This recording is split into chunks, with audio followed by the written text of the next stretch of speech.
আসসালামু আলাইকুম। হজরত আবু হুরায়রা আর দাউসি রাদিয়াল্লাহু তাআলা আনহু। আবু হুরায়রা এই নামটি জানে না মুসলিম জাতির মধ্যে এমন কেউ হয়তো পাওয়া যাবে না। ইসলাম পূর্ব জাহিলি যুগে লোকে তাকে ডাকত আব্দুস শামস বলে। পরবর্তীকালে আল্লাহ তাআলা যখন ইসলামের দিকে হিদায়াত দান করলেন, তার উপরে অনুগ্রহ করলেন এবং রাসূলুল্লাহ সাল্লাল্লাহু আলাইহি সাল্লামের সাথে সাক্ষাৎ দানের মাধ্যমে তাকে গৌরবান্বিত করলেন। রাসূল সাল্লাল্লাহু আলাইহি সাল্লাম তাকে জিজ্ঞেস করলেন, নাম কি? তিনি জবাব দিলেন আব্দুস শামস, অর্থাৎ অরুণ দাস।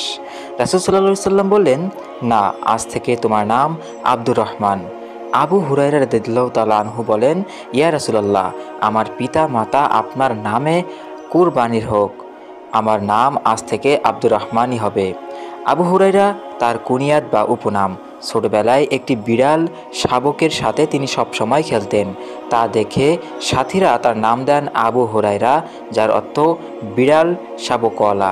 আস্তে আস্তে এই নামেই তিনি সকলের মাঝে পরিচিত হন এবং তার আসল নামটি ঢাকা পড়ে যায়। ইসলাম গ্রহণের পর রাসূলুল্লাহ সাল্লাল্লাহু আলাইহি সাল্লামের সাথে যখন তার সম্পর্ক গভীর হয়, তখন মাঝে মাঝে তিনি আদর করে ডাকতেন আবু হিররিন। তাই তিনি আবু হুরায়রার পরিবর্তে আবু হিররিন নামটিকেই প্রাধান্য দেন। তিনি বলতেন, আমার হাবিব আল্লাহ রাসূল সাল্লাল্লাহু আলাইহি সাল্লাম আমাকে এই নামেই ডেকেছেন। তাছাড়া হিররুন পুরুলিঙ্গ এবং হুরায়রা স্ত্রীলিঙ্গ। আবু হুরায়রা ইসলামের দীক্ষিত হন প্রখ্যাত সাহাবী তুফাইল ইবনে আমর আর দাউসির হাতে। ইসলাম গ্রহণের পর তিনি স্বীয় দাউস গোত্রের সাথেই অবস্থান করতে থাকেন। ষষ্ঠ হিজরি সনে তার গোত্রের একটি প্রতিনিধি দলের সাথে তিনিও এলেন মদিনায় রাসূলুল্লাহ সাল্লাল্লাহু আলাইহি সাল্লামের সাক্ষাৎ করতে। আমর ইবনুল গালাস বলেন, মদিনায় তার প্রথম আগমন হয় খাইবার বিজয়ের বছর ৭ম হিজরির মুহররম মাসে।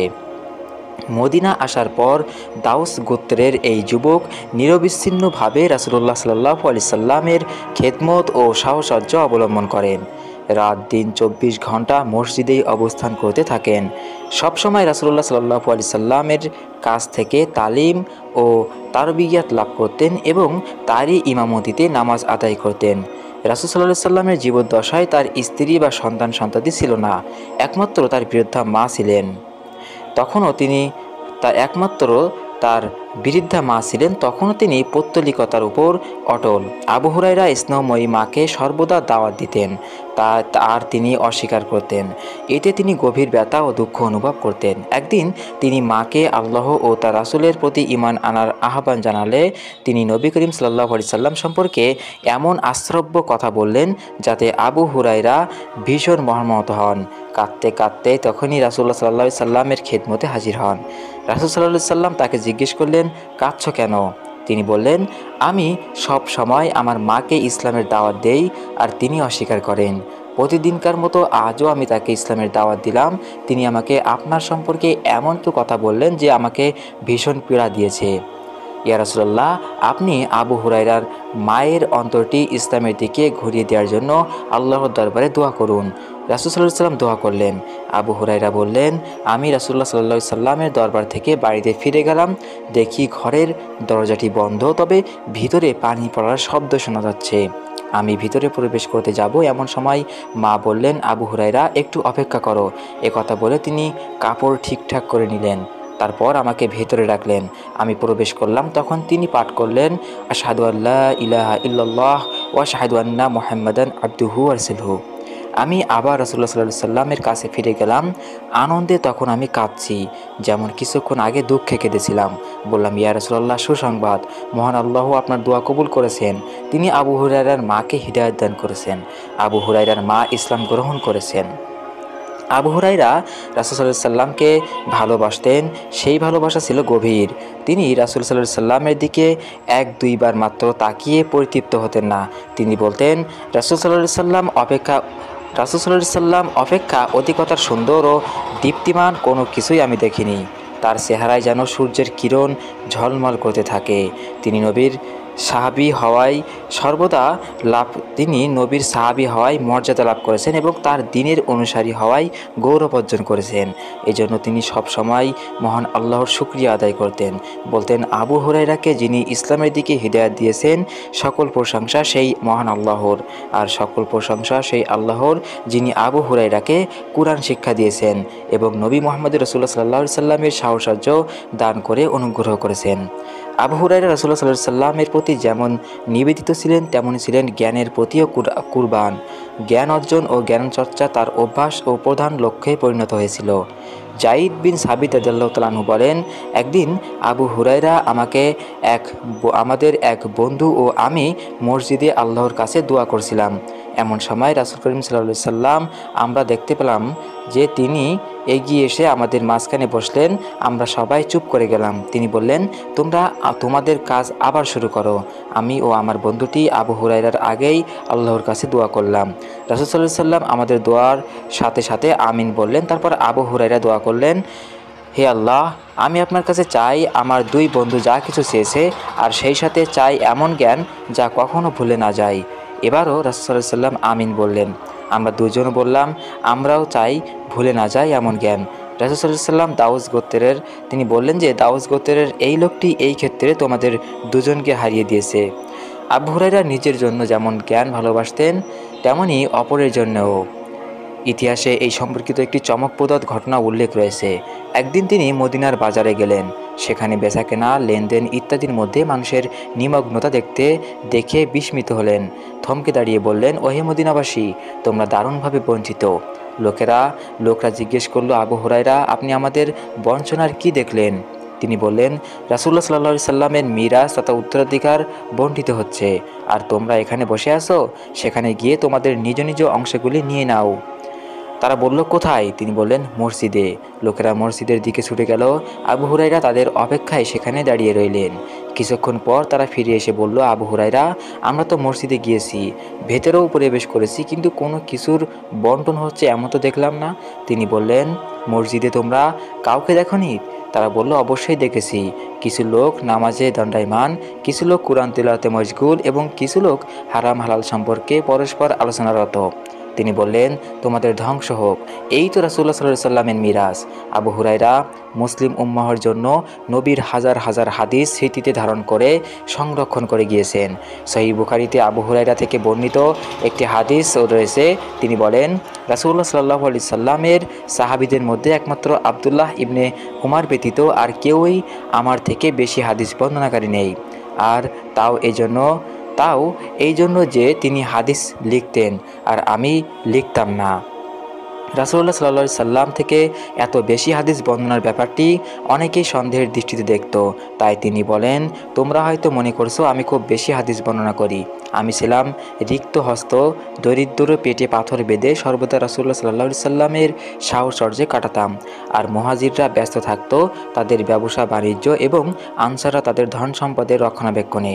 তিনি আরও বলেন, একদিন আমি বললাম, ইয়া রাসূলুল্লাহ, আমি আপনার অনেক কথাই শুনি, কিন্তু তার অনেক কিছুই আমি ভুলে যাই। একথা শুনে রাসূল সাল্লাল্লাহু আলাইহি সাল্লাম বললেন, তোমার চাদরটি মেলে ধরো।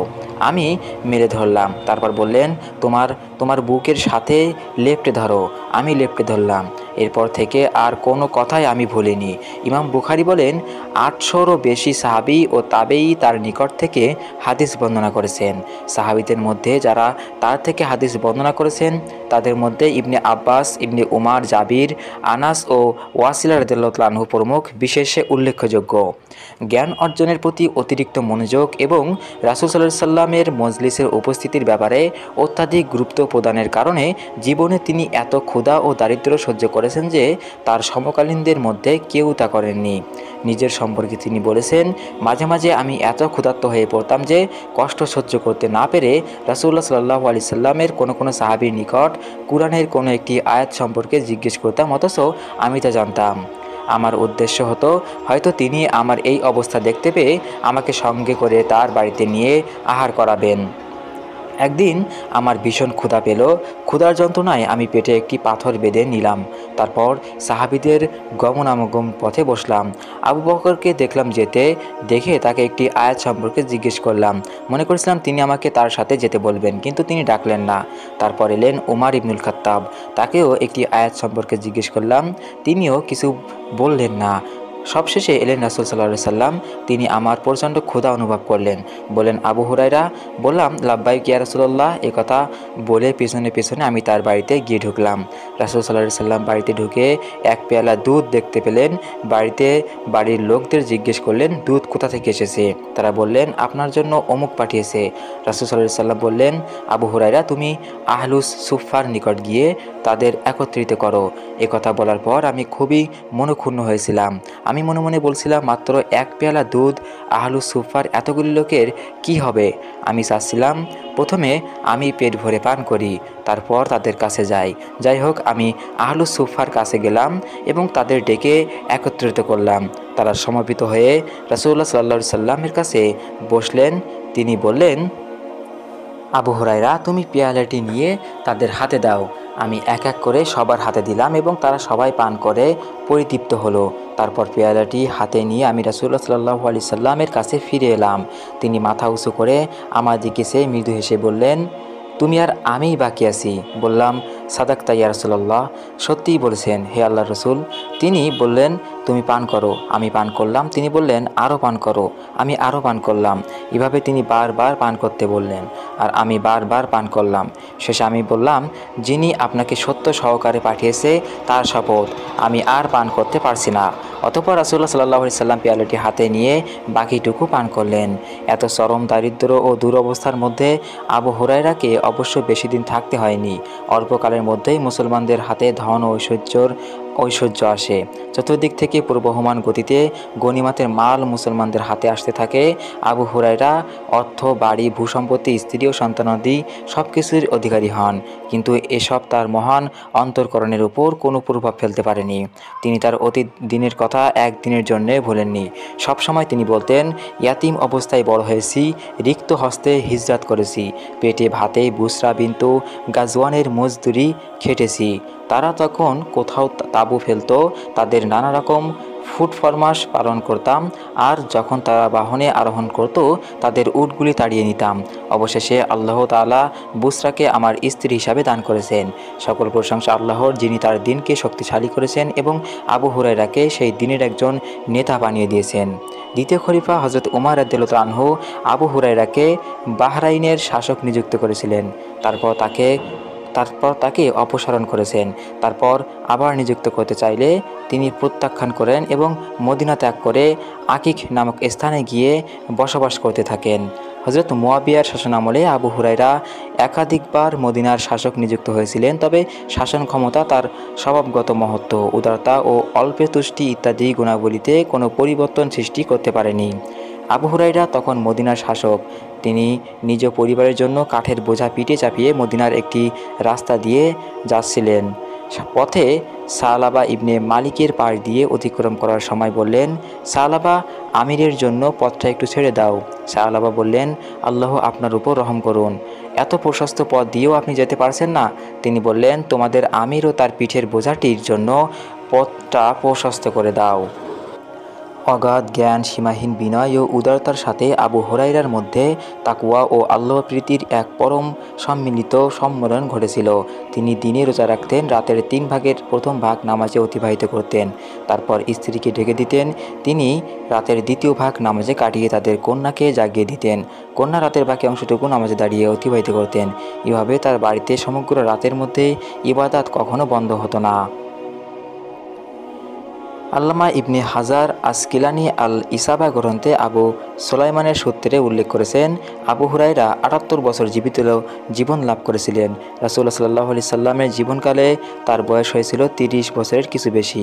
অনেকের মতে হিজরি 55 হিজরিতে ইন্তেকাল করেন, কিন্তু ওয়াকিদির মতে তার মৃত্যু সন 59 হিজরি। তবে ইমাম বুখারীর মতে তার মৃত্যু সন হিজরি 57।